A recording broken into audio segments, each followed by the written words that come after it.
En el siglo XIX, a casi 400 años del descubrimiento de América por los europeos, en la Patagonia, en Magallanes, seguían existiendo pueblos originarios que prácticamente no habían entrado en contacto con los occidentales.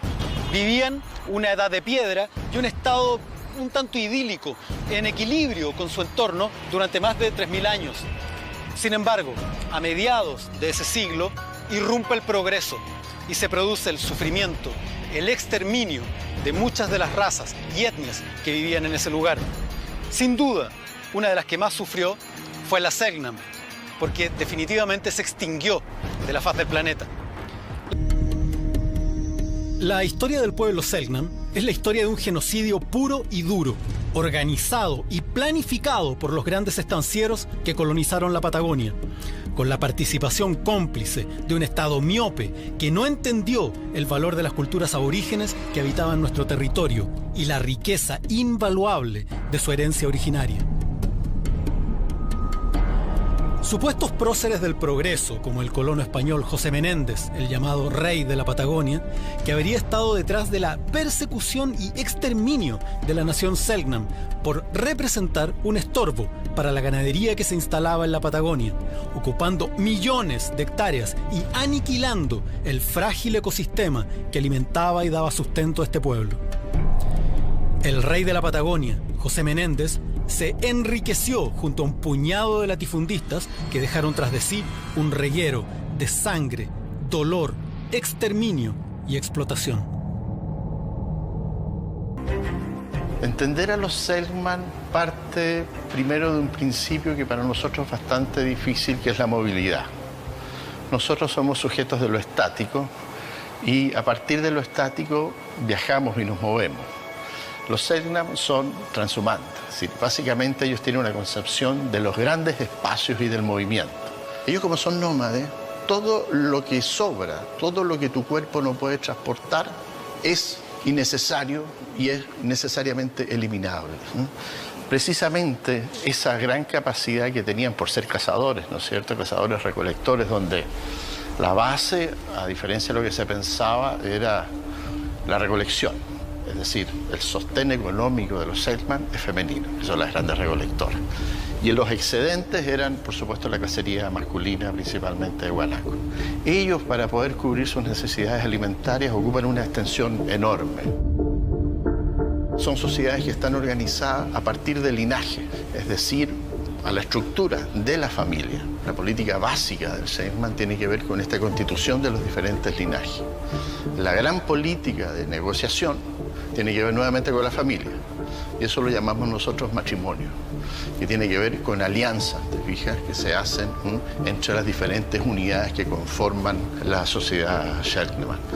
Y hay una cuestión que es muy importante: ellos no tienen escritura, pero eso no es una desventaja, ellos son diferentes. La memoria entonces de esa sociedad y esa cultura está en los ancianos. Los ancianos adquieren una dimensión estratégica porque son la enciclopedia, que te permite todo, es decir, conocer tu geografía, conocer tu economía, tus tecnologías, tu religión, tu ética, etcétera, etcétera.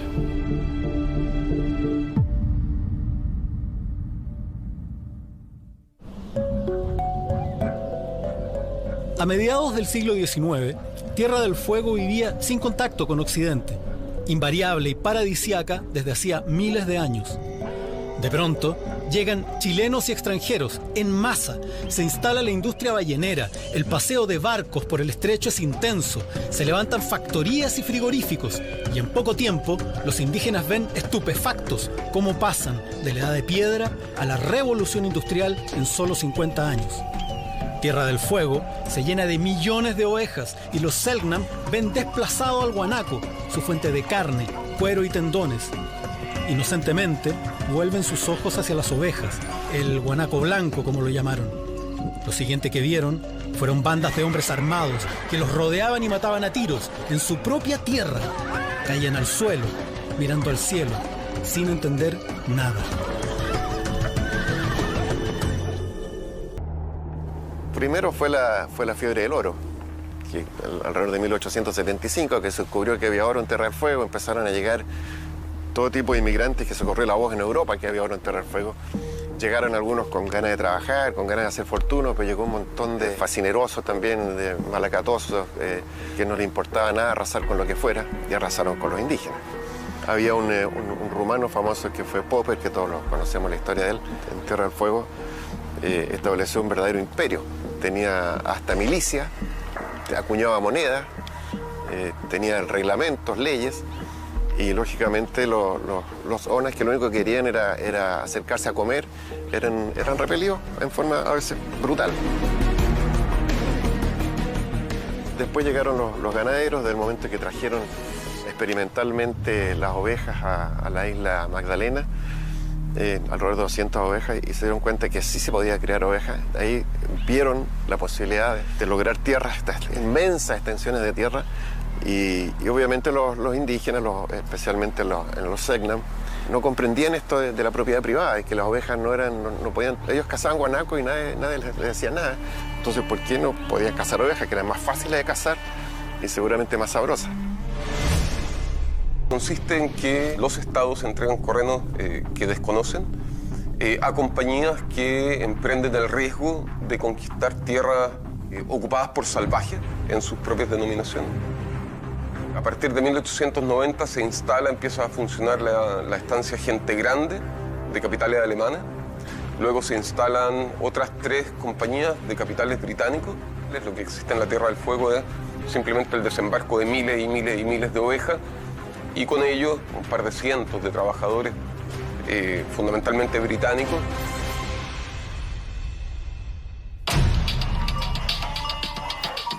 Los nuevos habitantes de Tierra del Fuego no están dispuestos a perder animales. A ellos los ampara el Estado, y los indígenas nativos son una amenaza. No solo para ellos, sino para el crecimiento de toda la nación. El territorio, cada vez más reducido, se volvió peligroso para los hombres, mujeres y niños Selknam. Por los caminos que ellos mismos habían trazado, ahora debían huir de los cazadores de indios, asesinos a sueldo que recibían 1 libra a cambio de cada oreja o cabeza de Selknam. Pero también hubo asesinatos masivos.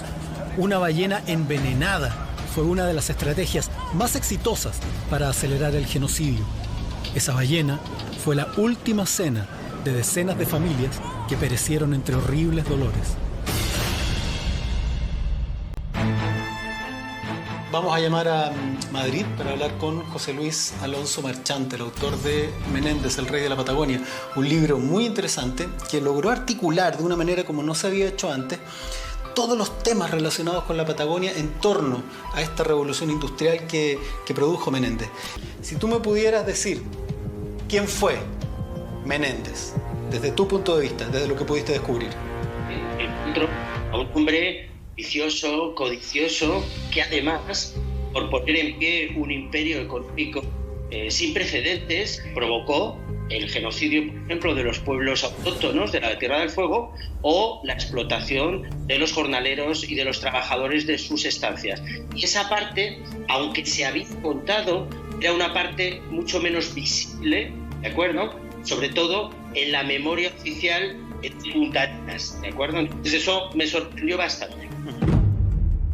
Es que a la vez que hicieron eso, provocaron que los Selknam se quedaran sin su alimento fundamental. Claro. El guanaco les servía como alimentación, como piel, pero también para confeccionar sus utensilios de uso doméstico. Eso fue lo que condenó al hambre y al vagabundeo a los Selknam, que a partir de ese instante comenzaron a alimentarse de las ovejas, que eran propiedad de los grandes terratenientes. No había guanacos, había ovejas, y ellos en un primer momento se alimentan de ellas, pero cuando empiezan las primeras represalias, ellos se dan cuenta de que la oveja es el enemigo y empiezan a atacar, en un ejemplo de resistencia, inútil pero resistencia, a los alambrados, a las majadas de ovejas. La idea es causarle un daño a la fuerza de ocupación. No es llevarse 500 ovejas para establecerse como estancieros en otro lugar de la isla, digamos. No cabe esa posibilidad. José Luis, ¿cómo definirías tú, en pocas palabras, a Menéndez? Menéndez, a mi juicio, para conseguir sus objetivos económicos, fue un hombre que no se detuvo ante nada. El territorio que estaba ocupado por los Selknam, Menéndez no duda en dar instrucciones a sus capataces para que terminen con esos molestos estorbos, ¿no?, que había. Es una fuerza montada frente a un pueblo pedestre, armado de arco y flecha, y que además son grupos familiares. No son guerreros aislados. Los guerreros aislados, los hombres solos, son los ovejeros. Entonces las expediciones de cacerías de Selknam se organizan en las estancias y no es una fuerza particular, digamos. Hay algunos cazadores especializados, digamos, son asesinos a sueldo profesionales. Claro, el Chancho Colorado, McLennan u otros, hay un par de sobrenombres, hay un tal Buffalo Bill, hay un tal El Demonio. Son asesinos a sueldo, contratados por la estancia, pero ese es un caso muy extraño. Por lo general son todos los trabajadores de la estancia los que participan en estas partidas de escarmiento. De lo que se trata es de castigar un pueblo, que es una de las prácticas más comunes o que definen un genocidio. Matan a los hombres, capturan a las mujeres, capturan a los niños, los trasladan a la estancia, en ocasiones se reparten entre los estancieros algún niño, alguna niña, de preferencia. Los sobrevivientes de este proceso son trasladados a las misiones de los salesianos y las estancias les pagan 1 libra esterlina por cabeza de indio puesto en la misión.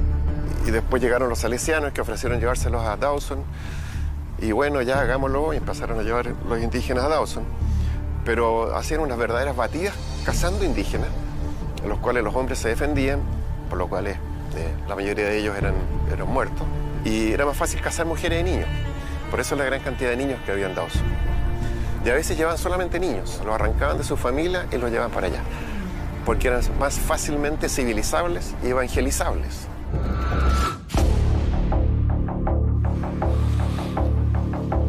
Hola Pedro, ¿cómo estáis? Vamos a mirar un expediente. Ya va.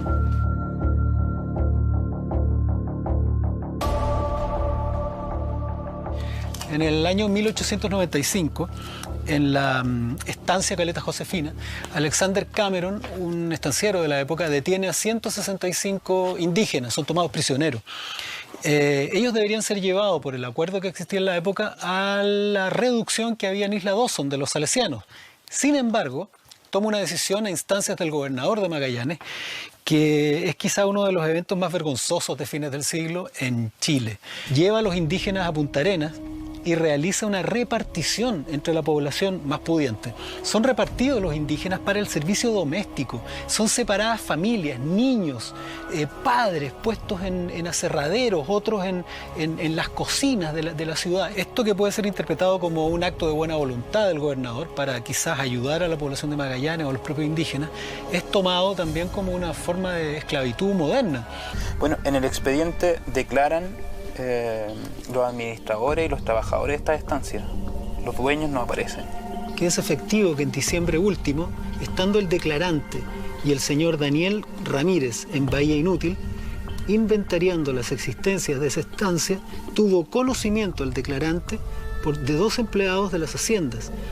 ¿Qué salieron? Que salieron esos mismos individuos, uno chileno y otro inglés, en excursión al Cabo Boquerón para matar indios, recibiendo en pago 10 pesos por cabeza de cada indio que mataban.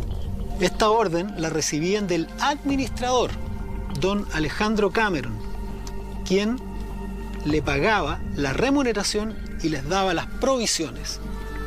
Le dijeron también que tenían orden de matar los machos y traer las hembras y los muchachos. Bueno, a clara muestra de que este tema en la zona fue tratado el indígena como plaga. Como plaga. Como plaga, claro. Y trataron de exterminarlo. Aquí no hubo una transculturización, no hubo un proceso paulatino. Acá hubo una enajenación cultural. Tremenda, brutal. Se nos quitó, ¿cierto?, nuestro territorio, se nos sacó del territorio, porque les molestábamos a los estancieros. Con sus ovejas, ¿cierto? Era más importante una oveja que la vida humana. Se nos prohibió el idioma. Los que nos acogieron, ¿cierto?, fueron los misioneros salesianos. Con su mente católica, ¿cierto?, eurocéntrica de la época, que decían, bueno, pobres almas infelices, que no sigan sus tradiciones, que no sigan haciendo estos ritos paganos. Nuestro modo de pensar no era correcto, era malo. Los Selknam sobrevivientes eran conducidos a la fuerza a las misiones salesianas, donde los ponían a trabajar en aserraderos o a aprender labores domésticas. Eran obligados a aprender castellano y a convertirse en católicos. Allí fueron muriendo, primero culturalmente y luego físicamente. Hombres, mujeres y niños de rostros tristes debían vestirse con ropas occidentales de segunda mano que traían gérmenes y enfermedades desconocidas a las que no estaban acostumbrados.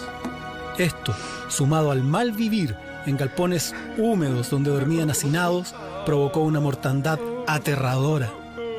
A solo 20 años de iniciada la misión, hubo que cerrarlas, porque la isla se había convertido solo en un cementerio lleno de cruces.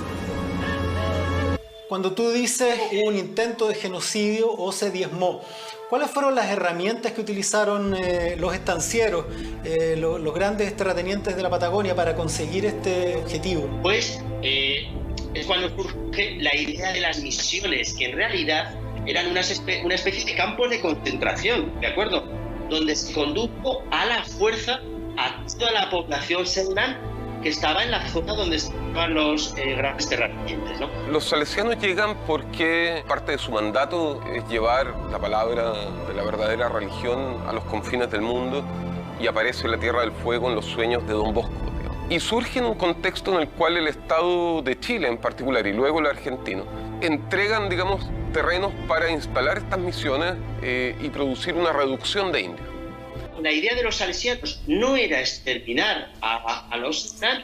Para esa época, finales del siglo XIX, ya se sabía perfectamente que cuando a un pueblo autóctono le cambiabas los hábitos, le volvías sedentario, le vestías ropa, eso provocaba su muerte acelerada. Y de hecho, tenemos registros, y además casi todos los que fueron llevados allí, en su mayoría al principio, eran mujeres y niños, porque los Selknam jóvenes trataban de defender a sus familias y por lo tanto eran ultimados por los cazadores de indios. Hay muy pocos sobrevivientes de Isla Dawson y el confinamiento lleva a la muerte, lleva a una muerte muy rápida, por las condiciones de hacinamiento, por el cambio en la dieta, por la tristeza radical. Y hay testimonios salesianos que apuntan a eso, digamos, a morir de pena, pero que es brutal, digamos, la misión es un espacio brutal. Todos los que llegan tienen que saber que van a morir al poco tiempo. Hay una cuestión con Menéndez. Él provocó todos estos problemas, reprimió obreros, estuvo involucrado en el genocidio de toda una etnia, pero él generó desarrollo en la zona de la Patagonia. ¿Cómo enfrentas tú o cómo enfrentaste tú ese raciocinio?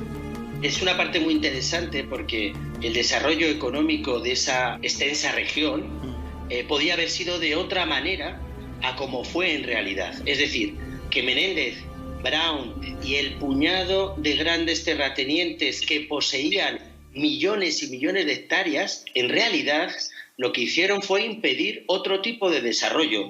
Y en realidad lo que hizo Menéndez fue hipotecar el futuro de la región para nada dio trabajo. Por ejemplo, el trabajo de las estancias era un trabajo con peones golondrinas que se llamaban, los subían en barcos en Chiloé, los llevaban a las faenas de esquila y luego los volvían otra vez a Chiloé, no les permitían quedarse en el lugar, con lo cual hubo despoblación, acaparamiento y por supuesto no hubo un desarrollo económico para nada óptimo de la región. Y aquí tenemos el ejemplo. Obviamente no toda esta gente trabajaba con ellos, pero no había un progreso tan evidente, aparte de ciertos lujos, algunos edificios que son más o menos monumentales, la gobernación, este mismo cementerio, el pórtico fue donado por Sarah Brown, pero evidentemente no hubo lo que se llama el chorreo hacia las clases más populares.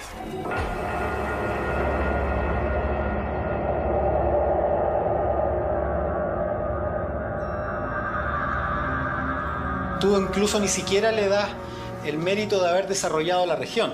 Al contrario, haber frenado su desarrollo.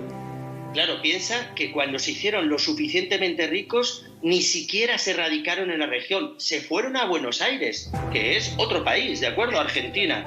¿Con qué es comparable lo que ocurrió en la Patagonia con este señor Menéndez y los terratenientes? El genocidio de los pueblos autóctonos de la Patagonia en la Tierra del Fuego, y aquí incluyo, además de a los Selknam, a los Cahuéscar, por ejemplo, a los Yaganes. Solo puedo comparar al genocidio que sufrieron los armenios o los judíos, y de hecho hoy en día hay en el Senado chileno un proyecto de ley de reconocimiento de este genocidio. Quiere decir lo importante que ha sido, lo trascendente, ¿no? Nosotros, claro, estamos en un proceso, ¿cierto?, de autorreconocernos, que implica recabar antecedentes, información, para reconstruir esta historia quebrada. Y quebrada no de manera fortuita, no de manera arbitraria, sino porque hubieron políticas desde el gobierno chileno y desde el gobierno argentino, políticas de exterminio. Acá al pueblo no se lo quería cambiar de una isla a otra, al pueblo no se lo quería sacar, ¿cierto? No se lo quería llevar a misiones. Había políticas que los querían matar, a ellos los querían matar, y no se puede decir de otra manera, porque eran animales, así los veían, como animales. Animales exóticos que tú te los puedes llevar a Francia a exhibirlos en zoológicos humanos. Hay una deuda que saldar. Y no es una deuda que se va, démosle tierra, démosle beneficio, démosle beca, no. Tiene que haber partir por un reconocimiento, partir por una disculpa, para empezar a abrir el diálogo. ¿Qué hacer con los Selknam? Es una pregunta que muchos se plantearon. Y no todos se respondieron que había que matarlos a todos o erradicar a toda esa población de la isla. En particular, los agentes estatales plantearon que era posible establecer poblados, colonias agrícolas de Selknam. Lo que primó fueron los salesianos y su estrategia de erradicación en alianza con los estancieros. A mí me parece que progreso hoy día podría ser reconocer que lo que ha operado sobre este territorio, sobre Magallanes, sobre la Patagonia en general, es el reemplazo de una población por otra, por medio de la violencia y a partir de la prepotencia del Estado respecto de los pueblos sin Estado. Ahí hay que buscar reconocer el derecho de los descendientes de los sobrevivientes al espacio y sobre todo una memoria más digna que la que existe actualmente, digamos, ¿no? La identidad patagónica se ha construido a partir de una historia oficial que reivindica como naturales los actos que la constituyeron. Selknam parece una palabra lejana, ajena, propia de lugares exóticos que no tendrían nada que ver con nosotros. Las antiguas imágenes parecen sacadas de algún corto documental de primitivas tribus del confín del mundo, que poco o nada nos identifican. Pero cuando nos damos cuenta que estamos hablando de hombres, mujeres y niños, de personas que habitaban nuestro territorio y que fueron condenadas a la miseria, el hambre y el exterminio en nombre del progreso y la civilización, tomamos conciencia de que esto es la desaparición de una parte importante de nuestra historia a manos de colonos extranjeros. Cuando miramos nuestro pasado con sentido crítico y derribamos los mitos construidos en torno a la intolerancia, quizá podamos construir un futuro diferente, un futuro que reconozca la diversidad, el valor de lo humano, más allá de la codicia desmedida.